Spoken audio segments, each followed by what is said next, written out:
Hi guys! Just another vlog na naman tayo. So for today's video guys is gagawa ako ng kinilaw. So ito pala yung mga ingredients. Suha, tabon-tabon, sibuyas, luya, kalamansi at sili. At syempre ang isdang barilis at sukang tuba.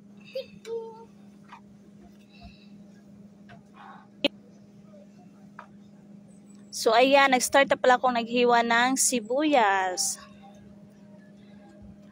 Diyan pala ako sa labas guys, diyan pala ako sa labas naghihiwa kasi nandiyan yung mga kapatid ko, naghihiyaw sila ng isda. So diyan din ako sa labas para makimarites na din. At naghiwa na din pala ako guys ng luya. At yan, sinunod ko yung tabon-tabon, palikinod-kod ko rin yan guys. Ayan. So pumasok pala ako sa loob kasi kinuha ko yung isda at saka sukang tuba. Diyan ko nilagay para hindi madapuan ng langaw.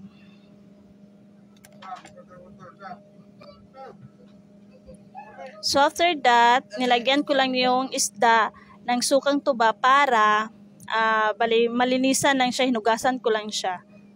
Ayan.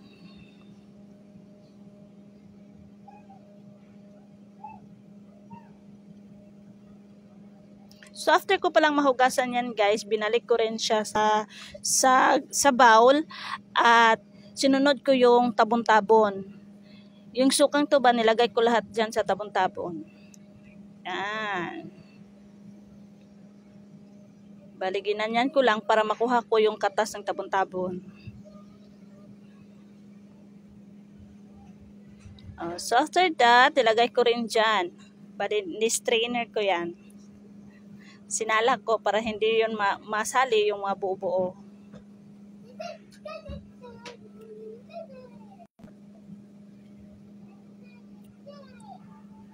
At pagkatapos nag-start na rin akong maglagay. Yung mga ingredients ay nilagay ko rin yan lahat.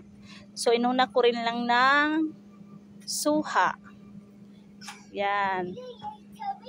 Bali, squeeze ko lang yung suha para makuha ko kasi half lang kasi yan eh. Diba? Hindi ko na siya tinapon. Nilagay ko rin siya dyan. Tapos, lagyan ko rin ng sibuyas.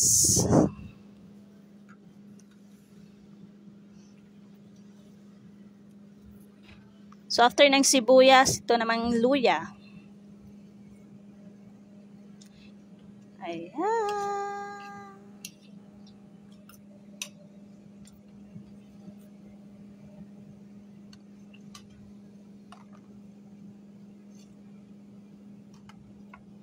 So, after ng luya guys, nalagay ko rin yung kalamansi. Yan.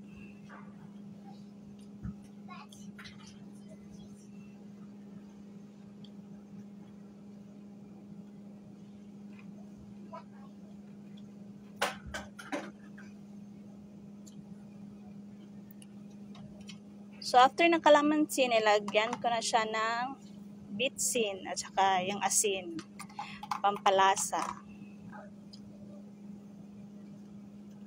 At huwag din natin kalimutan yung sili guys, kasi yung sili siya yung nagdala sa sarap din ng kinilaw. Kasi parang hindi siya masarap pag wala siyang sili, yung walang anghang.